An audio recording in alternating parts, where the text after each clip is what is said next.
2 বছরে কি করি নাই আমি এটা ক। তোর শরীরে যেন রোদ না লাগে, তোর শরীরে যেন বৃষ্টি না লাগে, এটার জন্য গাড়ি লিয়ে দিচ্ছি তোরে। নিজের কিনা দেওয়া হইতে নিচে কোনোদিন উঠি নাই, কারণ তুই না করছস। তুই একবার না করছস, সব তো তোর মতো করে করছি। সমস্যা কোন জায়গায়, দোষ কোন জায়গায়? মিথ্যা কইছিলাম একবার, তোর ঠ্যাং ধরে মার চাইছি না, মার চাইছি না।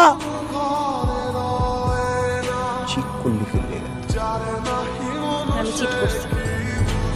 যে রিলেশনের কোনো বেস নাই, যে মানুষটাকে আমি ভালোবাসি না, এটা যদি চিট করা হয়ে যায় তাহলে আমি চিট করছি।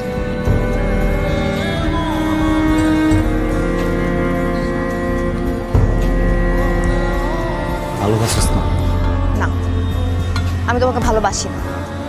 আমি তোমাকে জীবনেও কোনোদিন ভালোবাসি না, ভালোবাসতে পারি নাই। তোমার সব পাগলামি ছাগলামি, আমার পিছে পিছে ঘোরা, আমার কেয়ার করা, এগুলোতে আমি অভ্যাস হয়ে গেছিল আমার। আমি এনজয় করছি এসব, আর কিচ্ছু না। That's it. তোমার প্রতি এছাড়া আমার কোনো ফিলিংস কোনোদিন কাজ করে না। মানুষ বলে না